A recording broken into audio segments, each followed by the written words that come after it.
আমাদের দেশের অনেক মেয়েরাই বিয়ের পরে বিভিন্ন রকম সমস্যার সম্মুখীন হয়। তার মধ্যে একটি অন্যতম বড় সমস্যা হলো মেয়েদের ফার্টিলিটি কমে যাওয়া, অর্থাৎ মেয়েরা কনসেপ্ট করতে চায় না। সেক্ষেত্রে অনেকগুলো বিষয় এখানে কাজ করে, যেমন মেয়েদের বয়স, ওজন এবং বিভিন্ন হরমোনাল সমস্যা। ফার্টিলিটি বৃদ্ধির জন্য অবশ্যই আপনাকে পুষ্টিকর খাবার প্রতিদিন খাদ্য তালিকায় রাখতে হবে এবং সেই সাথে খেয়াল রাখতে হবে শরীরের অতিরিক্ত ওজন নিয়ন্ত্রণে রাখা। যদি আপনার শরীরের ওজন বেশি হয়ে যায় সেক্ষেত্রে আপনাকে কম পরিমাণে খাবার গ্রহণ করতে হবে, কিন্তু সেই খাবারটা অবশ্যই সুষম এবং পুষ্টিকর হতে হবে। ফার্টিলিটি বৃদ্ধির জন্য ভিটামিন ডি এর গুরুত্ব অনেক বেশি। ওভুলেশন বা হরমোনাল ব্যালেন্সের জন্য ভিটামিন ডি এর গুরুত্ব অনেক।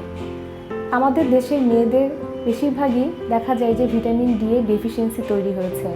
সেক্ষেত্রে গ্রামে যারা থাকে তাদের ভিটামিন ডি এর ডেফিসিয়েন্সি তুলনামূলক কম হয়, কারণ তারা সকালবেলায় রোদটা স্কিনে পাচ্ছে। কিন্তু আমাদের দেশের শহরের মেয়েরা সবসময় অফিস এবং ঘরের মধ্যে থাকার কারণে পর্যাপ্ত পরিমাণ সূর্যের আলো না পাওয়ায় তাদের শরীরে ভিটামিন ডি তৈরি হচ্ছে না।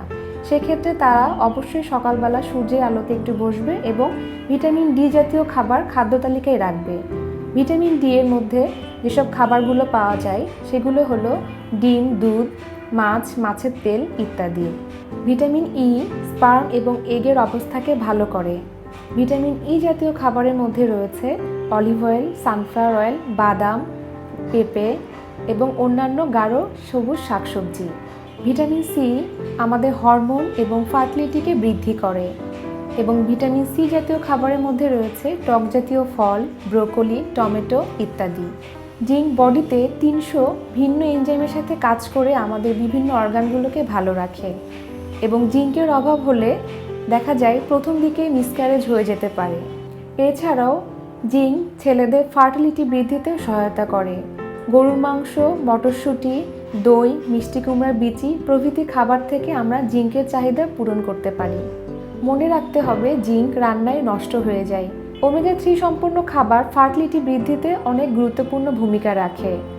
ডিম, ডাল, কিছু সবজি এবং মাছ এবং মাছের তেল থেকেও আমরা ওমেগা 3 চাহিদা পূরণ করতে পারি।